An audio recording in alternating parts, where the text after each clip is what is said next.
नमस्कार विद्यार्थी मित्रांनो, सर्वांचं वेलकम आहे आपल्या यूट्यूब चॅनलवरती। महाराष्ट्र पोलीस भरती 2025साठी आपण क्वेश्चन ॲनालिसिस सिरीज चालू केलेली आहे आणि त्यामध्ये आजचा आपला हा 47वा पार्ट आहे। यामध्ये आपण सर्व GSचे जे पाठीमागे आलेले क्वेश्चन आहेत ते घेतलेले आहेत, म्हणजे इथून मागे ज्या एक्झाम झालेल्या आहेत त्याच्यामधले आपण क्वेश्चन इथे कव्हर केलेले आहेत। व्हिडिओ शेवटपर्यंत पाहत चला आणि बेल आयकॉनवर प्रेस करत चला। तसंच व्हिडिओ आवडल्यास नक्की लाईक आणि शेअर सबस्क्राईब करा।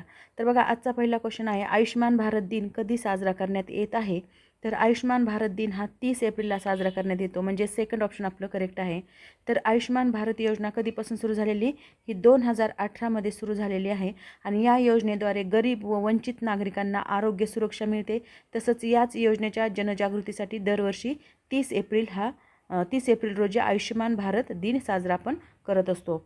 पुढचा प्रश्न पाहूया, अग्निशामक नळकांड्यामध्ये कोणत्या वायू भरलेला जातो? तर बघा, अग्निशामकच्या ज्या नळकांड्या असतात त्याच्यामध्ये कोणता वायू असतो? तर त्याच्यामध्ये कार्बन डायऑक्साईड असतो, म्हणजे सेकंड ऑप्शन आपलं करेक्ट आहे। तर बघा, कार्बन डायऑक्साईड हा ज्वलनाला आवश्यक असलेला ऑक्सिजन दूर करतो, म्हणजे ज्वलनाला आवश्यक असणारा कोणता वायू आहे? तर ऑक्सिजन आहे आणि ऑक्सिजनला दूर करण्याचं काम कार्बन डायऑक्साईड करत असतो। त्यामुळे आगीवर नियंत्रण मिळते, म्हणूनच CO2चा वापर आपण अग्निशामक नळकांड्यामध्ये मोठ्या प्रमाणात केला जातो। CO2 म्हणजेच कार्बन डायऑक्साईड, CO2 हे त्याची संज्ञा आहे। नेक्स्ट क्वेश्चन पाहूया, डॅश डॅश हे पहिले भारतीय अंतराळ पर्यटक होणार आहेत? तर बघा, ह्याचं करेक्ट आन्सर आहे गोपी थोटाकुरा, म्हणजेच थर्ड ऑप्शन आपलं करेक्ट आहे। तर गोपी थोटाकुरा हे पहिले भारतीय अंतराळ पर्यटक ठरणार आहेत। ब्ल्यू ओरिजिन कंपनीच्या अंतराळ मोहिमेद्वारे ते अवकाशात जाणार असून ते भारतासाठी एक ऐतिहासिक बाब आहे ही। तर पुढचा प्रश्न पाहूया, भारताच्या नवीन संसद भवनाची निर्मिती कोणत्या कंपनीने केलेली आहे? तर बघा, भारताचं जे संसद भवन आता नवीन झालेलं आहे त्याची निर्मिती टाटा प्रोजेक्ट लिमिटेड, म्हणजेच थर्ड ऑप्शन आपलं करेक्ट आहे। टाटा प्रोजेक्ट लिमिटेड या कंपनीने त्याची केलेली आहे, निर्मिती केलेली आहे। तर टाटा प्रोजेक्ट लिमिटेड या नामांकित कंपनी आहे ही, आणि ही कंपनी देशातल्या मोठमोठ्या पायाभूत सुविधा निर्माण करण्यासाठी जे प्रकल्प बनवले जातात त्यांची निर्मिती करत असते। पुढचा प्रश्न पाहूया, भारतातील आकारमानाने सर्वात मोठ्या असणाऱ्या राज्याच्या राजधानीचे नाव लिहा। तर आकारमानाने सर्वात मोठी राज्याची राजधानी आहे जयपूर, म्हणजेच फर्स्ट ऑप्शन आपलं करेक्ट आहे। तर राजस्थान हे क्षेत्रफळानुसार भारतातलं सर्वात मोठं राज्य आहे आणि जयपूर ही त्याची राजधानी असून ती गुलाबी शहर म्हणून देखील ओळखलं जातं, जयपूर ही सिटी। तसंच ऐतिहासिक आणि प्रशासकीयदृष्ट्या देखील महत्त्वाचं आहे जयपूर। बघा, पुढचा प्रश्न आहे, गार म्हणजे काय? तर याचं करेक्ट आन्सर आहे फोर्थ ऑप्शन, सर्वसाधारण कर चुकवेगिरी विरोधातील नियमन। गार म्हणजे काय? General anti avoidance rule. हा नियम कर चुकवेगिरी रोखण्यासाठी लागू करण्यात आलेला असून बेकायदेशीर कर बचतीवर आळा घालण्याचा त्याचा मुख्य उद्देश आहे। तसंच नेक्स्ट क्वेश्चन आहे, भारतामध्ये 1921 साली प्रथमच खालीलपैकी कोणती समिती गठीत करण्यात आली? तर याचं करेक्ट आन्सर आहे सार्वजनिक लेखा, म्हणजे फोर्थ ऑप्शन आपलं करेक्ट आहे। 1921 साली भारतामध्ये प्रथम सार्वजनिक लेखा समिती स्थापन करण्यात आली आणि ही समिती सरकारी खर्चाची तपासणी करून संसदेपुढे अहवाल सादर करत असते। पुढचा प्रश्न पाहूया, 28 फेब्रुवारी हा दिवस राष्ट्रीय विज्ञान दिन म्हणून कोणत्या भारतीय शास्त्रज्ञाच्या शोधाच्या स्मरणार्थ साजरा केला जातो? तर याचं करेक्ट आन्सर आहे first option, C.V. Raman. C.V. Raman हे 28 फेब्रुवारी 1928 रोजी डॉक्टर C.V. रमन यांनी रमन परिणाम किंवा रमन इफेक्ट शोधले होते आणि या वैज्ञानिक शोधाच्या स्मरणार्थ भारतात राष्ट्रीय विज्ञान दिन साजरा केला जातो। तो कधी असतो? तर 28 फेब्रुवारीला। पुढचा प्रश्न आहे, 1920 मध्ये महात्मा गांधींनी कोणती चळवळ सुरू केली? तर 1920 मध्ये महात्मा गांधींनी असहकार चळवळ सुरू केली होती, म्हणजे फर्स्ट ऑप्शन आपलं करेक्ट आहे। असहकार चळवळीमुळे ब्रिटिश सत्तेला सहकार्य न करण्याचे आवाहन करून जनतेला काय केलं होतं? स्वातंत्र्य लढ्यात सक्रिय सहभागी होण्यासाठी प्रेरणा दिली होती त्यांनी। पुढचा प्रश्न पाहूया, खालीलपैकी कोणत्या घटना दुरुस्तीनुसार प्रस्तावनेत सार्वभौम व समाजवादी हे शब्द टाकण्यात आलेले आहेत? तर याचं करेक्ट आन्सर आहे 42वी घटना दुरुस्ती, आणि 42वी घटना दुरुस्ती झाली होती 1976 मध्ये।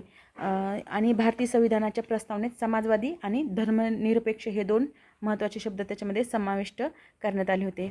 पुढचा प्रश्न पाहूया, अस्पृश्यांना मंदिरात प्रवेश देण्यासाठी काळाराम मंदिर सत्याग्रह खालीलपैकी कोणी केला होता? तर काळाराम मंदिर सत्याग्रह डॉक्टर B.R. आंबेडकरांनी केला होता म्हणजेच 1930 साली हा सत्याग्रह केला होता। 1930 साली कुठे केला होता? तर नाशिक येथे। नाशिकचं जे काळाराम मंदिर आहे त्या मंदिरात अस्पृश्यांना प्रवेश मिळावा यासाठी डॉक्टर B.R. आंबेडकरांनी त्यांच्या नेतृत्वाखाली अशा प्रकारे सत्याग्रह केला होता। पुढचा प्रश्न पाहूया, ग्रामपंचायतमध्ये कमीत कमी व जास्तीत जास्त इतकी सदस्य संख्या असते? तर ह्याचं करेक्ट आन्सर आहे थर्ड ऑप्शन, 7 ते 17। तर बघा, महाराष्ट्र ग्रामपंचायत कायद्यानुसार ग्रामपंचायतीत 7 ते 17 सदस्य असतात आणि गावाच्या लोकसंख्येनुसार हे सदस्य ठरवले जातात. नेक्स्ट क्वेश्चन पाहूया. कुष्ठरोगाला दुसऱ्या कोणत्या नावाने ओळखतात? तर बघा, कुष्ठरोग हा जो आजार आहे तर हा हॅन्सेन विकार म्हणून ओळखला जातो. म्हणजेच फर्स्ट ऑप्शन आपलं करेक्ट आहे.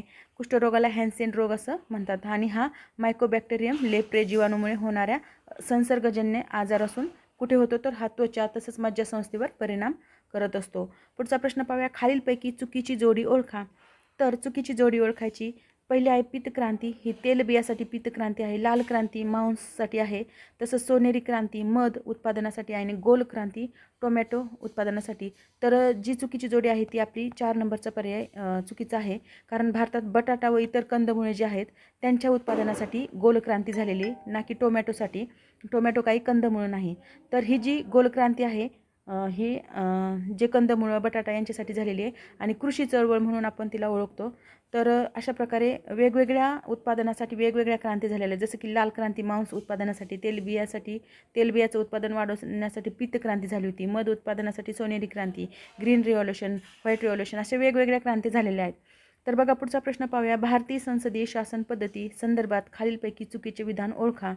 तर ह्याच्यातलं चुकीचं विधान आहे लोकसभा हे कायमस्वरूपी सभागृह मानले जाते. तर बघा, हे जे चुकीचं आहे आपलं, कारण लोकसभा हे कायमस्वरूपी सभागृह नसून तिचा कार्यकाळ 5 वर्षाचा असतो आणि राज्यसभा मात्र कायमस्वरूपी सभागृह आहे, म्हणून आपलं हे विधान चुकीचं आहे. पुढचा प्रश्न पाहूया. जिल्हा आपत्ती व्यवस्थापन प्राधिकरणाचे अध्यक्ष कोण असतात? तर ह्याचं करेक्ट आन्सर आहे जिल्हाधिकारी. म्हणजेच थर्ड ऑप्शन आपलं करेक्ट आहे. जिल्हाधिकारी हे जिल्हा आपत्ती व्यवस्थापन प्राधिकरणाचे अध्यक्ष असतात आणि जिल्ह्यातील आपत्ती नियोजन करणे, समन्वय करणे व मदत कार्याची जबाबदारी पण त्यांच्यावरच असते. पुढचा प्रश्न पाहूया. मतलय वाऱ्याबाबत चुकीचे विधान कोणते? तर मतलय वाऱ्याबाबत चुकीचे विधान कोणते शोधूया. जमिनीवरून समुद्राकडे वाहतात, तर हे करेक्ट आहे. हवा थंड असते, हे पण करेक्ट आहे. जास्त दाबाकडून कमी दाबाकडे वाहतात, हे पण करेक्ट आहे. तर हे दिवसा वाहतात, हे चुकीचं आहे. कारण ते दिवसा नाही वाहत तर रात्री वाहतात, म्हणून आपलं चुकीचं आहे. समुद्रावर कमी दाब तयार होतो, त्यामुळे वारा जमिनीवरून समुद्राकडे वाहतो. अशा प्रकारे ते मतले वारे वाहतात. नेक्स्ट क्वेश्चन पाहूया. भीमा व तुंगभद्रा या कोणत्या नदीच्या उपनद्या आहेत? तर याचं करेक्ट आन्सर आहे कृष्णा नदी. म्हणजे थर्ड ऑप्शन आपलं करेक्ट आहे. कृष्णा नदीच्या भीमा व तुंगभद्रा या उपनद्या आहेत. तसंच कृष्णा नदीच्या ह्या 2 नद्या उपनद्या असून ही दक्षिण भारतातली कृषी व जलसिंचनासाठी अत्यंत महत्त्वाच्या नद्या मानल्या जातात. पुढचा प्रश्न पाहूया. अर्थशास्त्राचे जनक कोणाला म्हटले जाते? तर अर्थशास्त्राचे जनक ॲडम स्मिथ यांना म्हटलं जातं. म्हणजे सेकंड ऑप्शन आपलं करेक्ट आहे. ॲडम स्मिथ यांना अर्थशास्त्राचे जनक मानलं जातं. द वेल्थ ऑफ नेशन्स या त्यांच्या ग्रंथाने आधुनिक अर्थशास्त्राचा पाया घातलेला आहे. पुढचा प्रश्न पाहूया. ब्रिक्स देशामध्ये कोणत्या देशाचा समावेश होत नाही? तर ह्याचं करेक्ट आन्सर आहे पाकिस्तान. पाकिस्तानचा समावेश ब्रिक्स देशामध्ये ब्रिक्स संघटनेमध्ये होत नाही.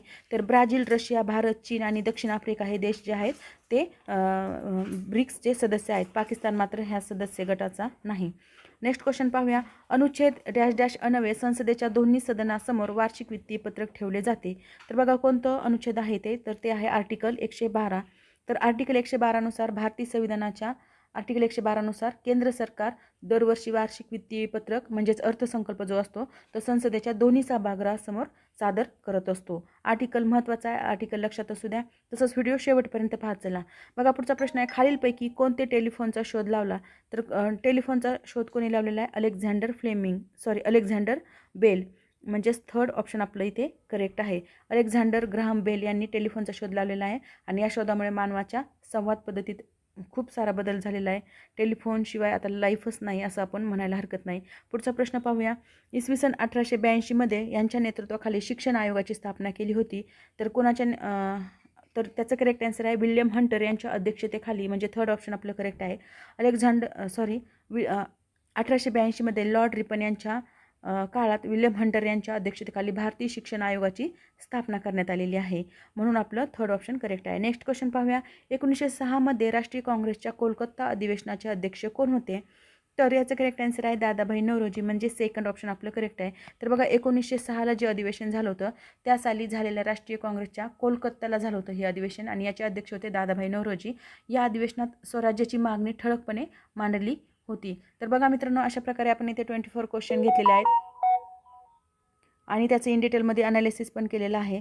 तर क्वेश्चन कसे वाटले ते नक्की कमेंट बॉक्समध्ये कळवा आणि अशाच प्रकारची माहितीपूर्ण व्हिडिओ पाहण्यासाठी आपल्या चॅनलला लाईक, शेअर आणि सबस्क्राईब करा. Thank you very much.